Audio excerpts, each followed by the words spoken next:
পবিত্র কোরআন খুলবেন সূরা বাকারা সূরা নাম্বার 2 আয়াত নাম্বার 5 এবং সূরা লোকমান আয়াত নাম্বার 5, সূরা মুমিনুন আয়াত নাম্বার 1। আল্লাহ সুবহানাহু ওয়া তাআলা বলছে, যারা সময়কে গুরুত্ব দিতে জানে, যারা সময়কে মূল্যায়ন করতে জানে, যারা সময়কে বুঝে, যারা সময়কে সঠিক ওয়েতে কাজে লাগাতে পারে, এই সময় একদিন তাদেরকে সঠিক জায়গায় তাদের লাস্ট যে গন্তব্য, তাদের চূড়ান্ত যে গন্তব্য জান্নাত অবধি পৌঁছে দিতে পারে, সেটি হচ্ছে সময়। আর যারা এই সময়কে কাজে লাগাতে পারে না, যারা এই সময়কে সঠিক ওয়েতে ব্যবহার করতে পারে না, যারা সময়কে নিজের ইচ্ছে মতো খেয়াল খুশি মতো উদযাপন করে, পালন করে, ভালো কাজের কথা বললে এখন তো যুবক বয়স, এখন কি করব, আগামী কালকে করব, আমি তো এখনো বেঁচে থাকবো, এখন করার দরকার কি, আমি তো এখনো সময় পাচ্ছি, কালকে করব, কাল চলে আসলো বলে এখন কি, লাইফটা তো এখন এনজয় করার জন্য, বয়স তো আমার এখন এটা তো এনজয় করার জন্য, এখন কি করব, আর একটু বয়স হোক তখন ইবাদত করব, তখন ইসলামের জন্য কাজ করব, তখন পবিত্র কোরআন পড়ব, তখন ইসলামটা মেনে নেব, তখন সময়টা দিনের জন্য পার করব, এখন একটু এনজয় করি। তো যে যুবক বা যে ব্যক্তি এভাবে কাল করছে, সময় এত নিষ্ঠুর যে সময় তাকে সুযোগ দিচ্ছে না, কাল বড় ধোঁকা দিচ্ছে। এই কাল ধোঁকা দেওয়ার কারণে ওই ব্যক্তি যখন সময়টা সঠিক ওয়েতে, সঠিক পারপাসে, সঠিক ওয়েতে যখন কাজে লাগাতে না পারে, এই সময় তাকে লাস্ট গন্তব্য, যে সর্বশেষ যে গন্তব্য, সেটি হচ্ছে জাহান্নাম অবধি তাকে পৌঁছে দেয়। যার জন্য রয়েছে যে ব্যক্তি ভোগ করবে জ্বলন্ত ফুটান্ত আগুন। আল্লাহ সুবহানাহু ওয়া তাআলা বলছে, তারাই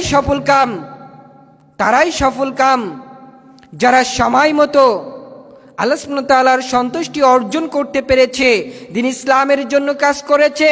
উলাইকা আলা হুদাম মির রাব্বিহিম, তারা তাদের রবের পক্ষ থেকে সফল কাম, এবং তারাই সফলকামী। সফল কাম মানে এখানে আল্লাহ সুবহানাহু ওয়া তাআলা বুঝাচ্ছেন, যারা সময় মতো সময়কে ব্যবহার করতে পেরেছে, যে সমস্ত ব্যক্তি সময়টাকে সঠিকভাবে ইউটিলাইজ করতে পেরেছে, সঠিকভাবে তারা সঠিক জায়গাতে ব্যবহার করতে পেরেছে, জায়গাতে নিক্ষেপ করেছে, এই সময়কে কেন্দ্র করে তারা সঠিক জায়গা, অর্থাৎ চূড়ান্ত জায়গা জান্নাত অবধি পৌঁছে যাবে, এবং তারা তাদের রবের পক্ষ থেকে সফল কাম। আপনি চিন্তা করুন তো, আল্লাহ সুবহানাহু ওয়া তাআলার পক্ষ থেকে যদি আপনি সফল কাম হন, তাহলে আপনার ঠিকানা কোথায় হবে? কোথায়? জান্নাত হবে।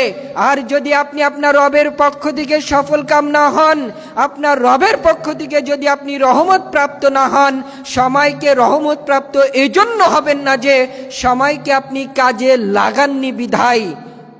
সময়কে যদি আপনি কাজে না লাগান, তো আপনি আপনার রবের পক্ষ থেকে কিভাবে সফলকাম হবেন?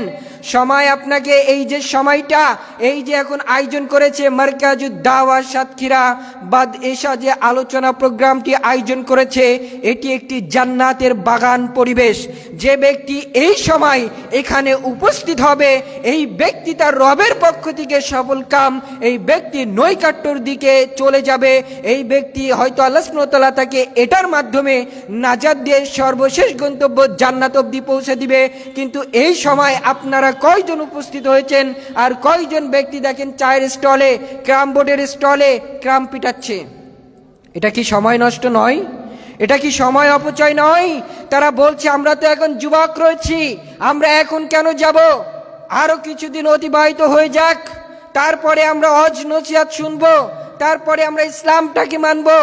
এখন তো আমাদের জীবনটা টকবগে যুবক, এখন আমরা জীবনটা সঠিকভাবে এনজয় করি, সঠিকভাবে আমরা জীবনটা উপভোগ করি, তারপরে আমরা ইসলামকে মানবো, ইসলামকে বুঝবো, ওয়াজ নসিহত, আলোচনা, আদেশ উপদেশ, নির্দেশ নিষেধ, এগুলো শুনবো, গ্রহণ করব। কাল করছে, কিন্তু এই যে সময়, এটা যে এত নিষ্ঠুরতা, যখনই কোনো ব্যক্তি কাল করছে, কিন্তু এই কাল তার জীবনে আর আসে না, আসে নাকি? এই কাল করতে করতে এই কালই এক পর্যায়ে তার জীবন থেকে সব কিছু কেড়ে নিয়ে অবশেষে মৃত্যুর মুখে ঠেলে দেয়। 1 সেকেন্ড সময় দেয় না, অবশেষে ওই যুবক, ওই ব্যক্তি, ওই যুবক নামের ওই বৃদ্ধ, ওই বয়স্ক ব্যক্তি তখন আফসোস করে, যদি একটু সময় পেতাম। আল্লাহ সুবহানাহু ওয়া তাআলা বলছেন পবিত্র কোরআনে, আমি মানুষ, তোমাদেরকে আমি সময় দিয়েছিলাম,